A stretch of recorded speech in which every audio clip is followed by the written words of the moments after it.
Si aujourd'hui tu souffres parce que tu as des pensées qui fusent dans ta tête, tu as des ruminations, tu te fais des films, et que toutes ces pensées elles sont peut-être contradictoires, du coup ça crée de la culpabilité. Et ça peut te gâcher peut-être des journées entières ou des nuits de sommeil. Et il y a 2 mécanismes à comprendre derrière ça. Le premier mécanisme à comprendre, c'est que si ton mental il tourne à plein régime, tu peux déjà un peu le calmer en apaisant ton système nerveux autonome. Le système nerveux autonome, ça va être ce qui régule tes paramètres physiologiques, donc la fréquence cardiaque, la fréquence respiratoire. Est-ce que ton corps il est plutôt en mode survie, action, ou plutôt en mode repos, régénération? Et dans des situations stressantes, ton corps il va se mettre automatiquement en mode survie, donc tous les paramètres vont se mettre à tourner plein régime, et ça embarque aussi le mental avec. Donc le premier truc à faire, c'est d'essayer d'apaiser ce système nerveux autonome, et ça va avoir comme conséquence d'apaiser un peu ce flux de pensée. Donc ça, c'est le premier truc à faire. On va pas expliquer dans cette vidéo comment faire, j'ai fait d'autres vidéos là-dessus. On va se concentrer sur le deuxième mécanisme. Le deuxième mécanisme, il consiste à essayer de prendre du recul sur ces pensées-là. Donc toi, tu as peut-être plein de pensées qui se chevauchent.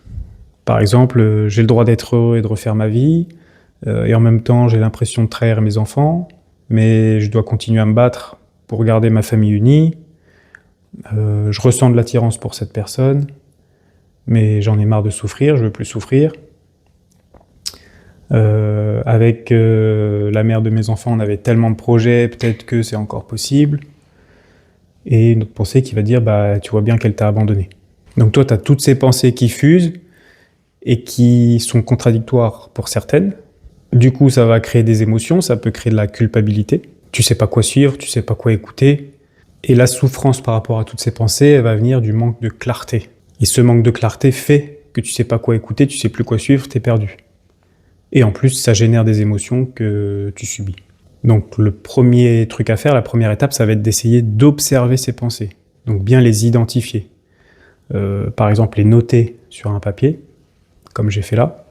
Ça va être déjà une première étape, pour pas juste se laisser embarquer par le flux. Donc voilà, tu les identifies, tu les observes. Une fois que tu as fait ça, le truc à comprendre, c'est qu'en fait, ces pensées, elles ne t'appartiennent pas. C'est pas toi qui as décidé, c'est pas toi qui as choisi que ces pensées apparaissent dans ta tête.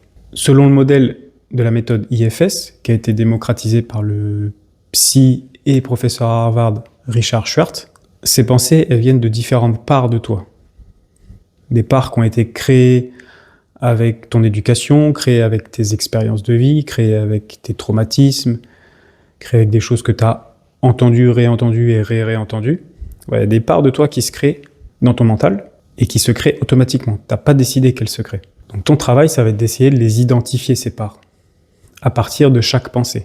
Par exemple, la pensée « j'ai le droit d'être heureux et de refaire ma vie », bah ça peut être la part de toi bienveillant. C'est le bienveillant qui parle. Ou la pensée « j'ai l'impression de trahir mes enfants », ça va plutôt être le papa qui dit ça. La pensée « je dois continuer à me battre et garder une famille unie », ça peut venir de ta part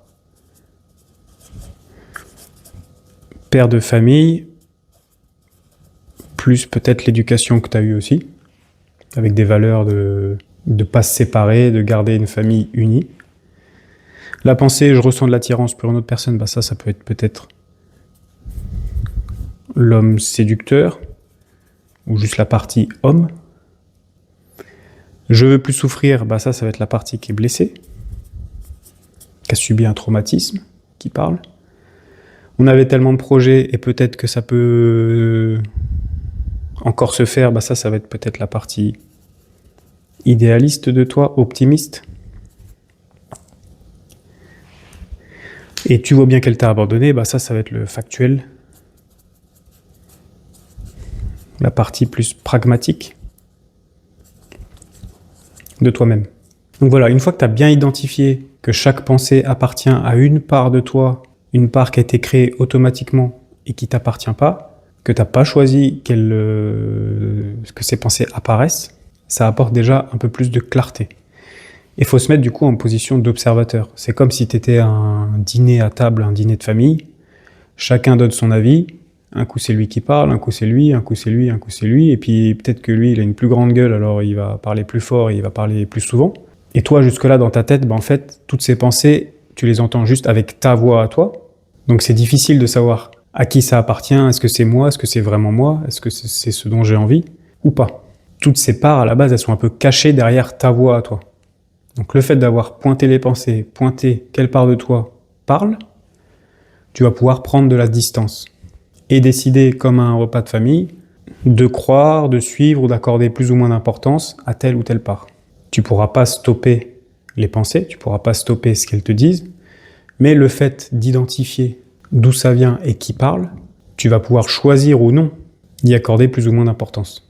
Donc le fait de clarifier ça va t'apporter déjà un peu plus de soulagement, un peu plus d'apaisement. C'est le travail que je fais avec mes clients en accompagnement.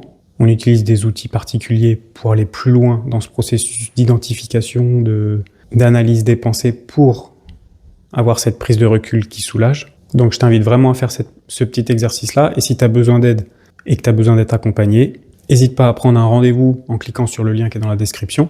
C'est un rendez-vous de 30 minutes gratuit dans lequel on va pouvoir discuter de ta situation à toi particulière et que je vais pouvoir déjà t'éclairer, te donner des pistes d'exploration en fonction de ta situation.